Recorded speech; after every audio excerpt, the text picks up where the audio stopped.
Today I'm going to show you how I make a midwinter giant flower wreath. So welcome to MoggyBoxCraft. I'm Deborah. Let's get on with some crafting. So this is the first stage of the hula hoop design. So to start you're going to need two hula hoops, one bigger than the other.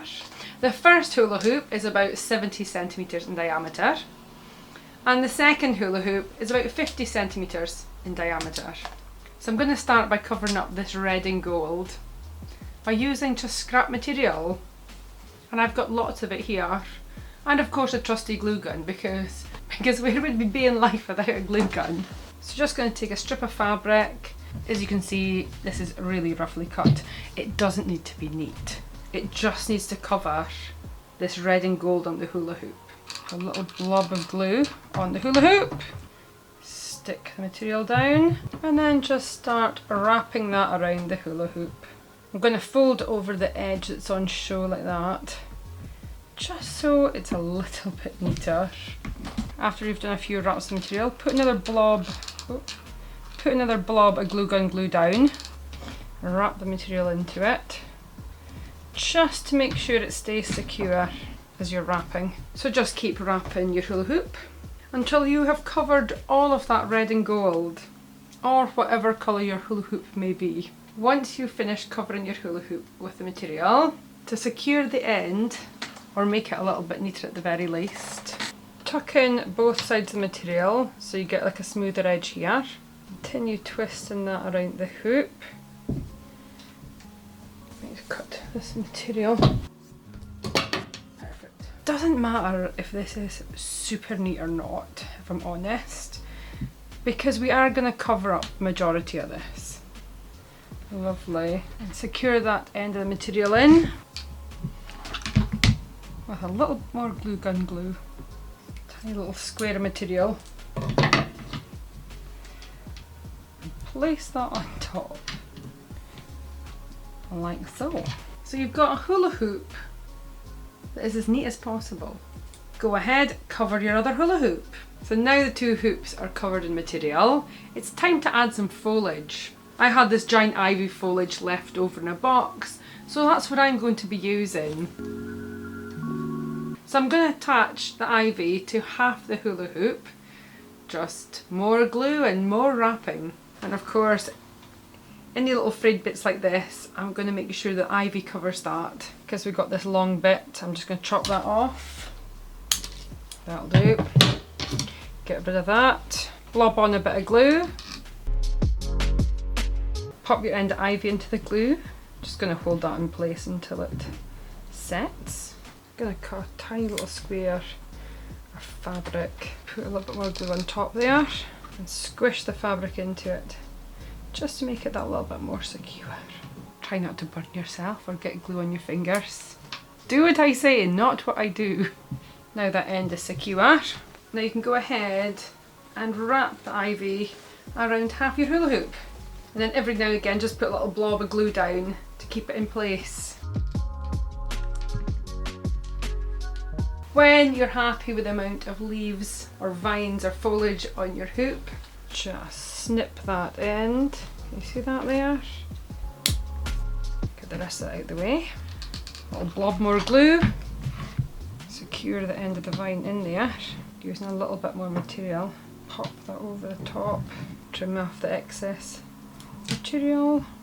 Now our foliage is attached, it's time to spray paint. I'm going to be spray painting because I think that's the easiest way to do this. So I'm going to start with some white spray paint. I don't know where I got this from, probably the range, maybe B&Q, who knows? And I've also got two different colours of gold. Well, that's the white I've got, a matte white spray paint, and that is the two gold colours I've got, one from Rust-Oleum and one from Maston. I don't know if I've got two different types of gold, but they were in the shed, so I'm going to use them. And they're both supposed to be quick drying. I'm going to give the leaves on the wreath a dust of white first, followed by the gold, and make everything a little bit less vibrant and green and fresh looking. We're thinking frosty winter's morning. That's the kind of feel I'm going for. And if in doubt, put some gold on it.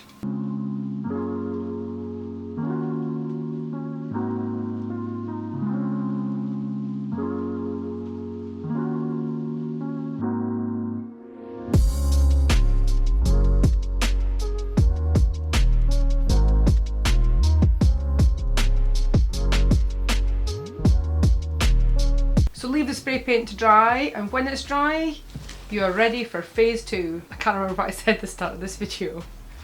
Moving on. I've got myself some gold twine. Had this left over from our wedding, so I thought I might as well use it up. And I am just going to wind it around the wreath. Just because I've used gold paint, I thought using some gold thread might add to it. I think I might start in the middle of where the vines are. Just take the end of your gold thread, loop it round and tie it to your hula hoop.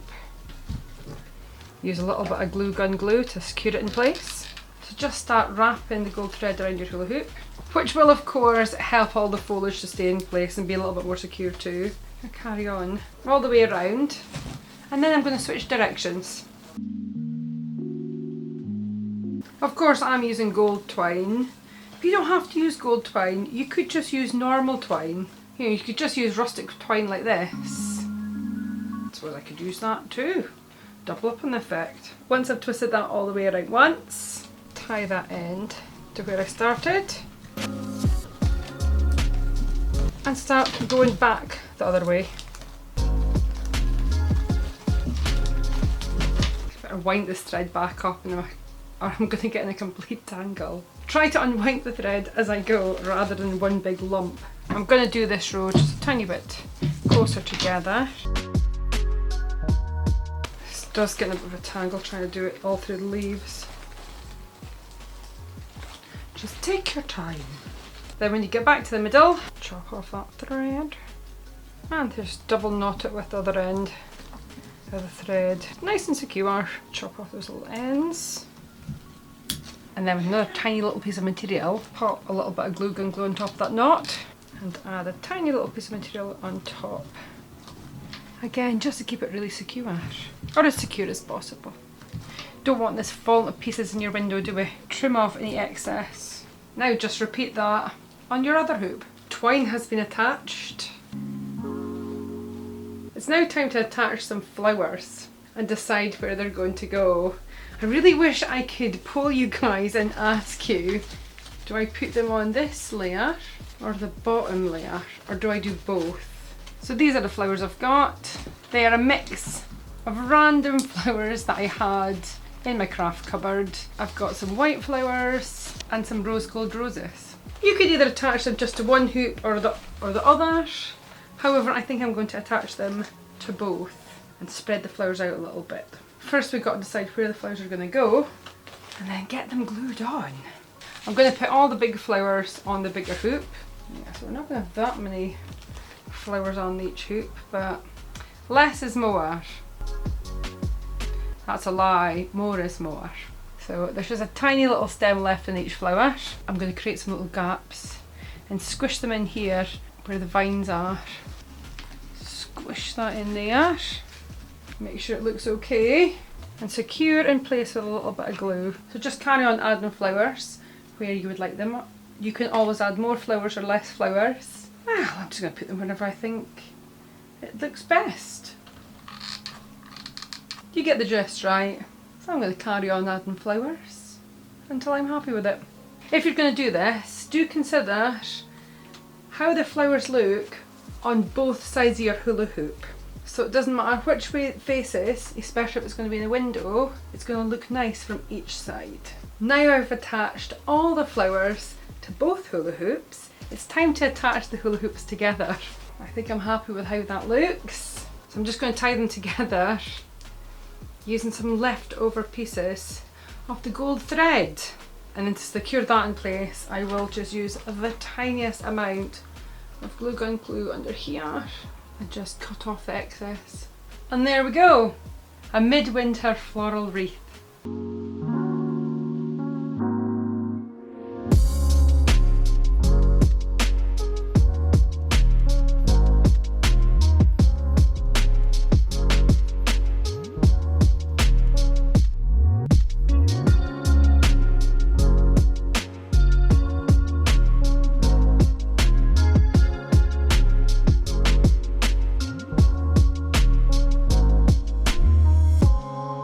So to hang this, I will be using fishing wire, that clear plasticky thread stuff. Just because I'll be hanging mine in a window, I don't want the thread or what's holding it up to be really obvious. Do let me know in the comments down below if you're going to make this, and if you do, how it turns out. If you've enjoyed this video, leave a like, leave a comment, share and subscribe. Of course, subscribing is optional, but it is very much appreciated. So thank you so much for watching. I'll see you guys next time. Bye!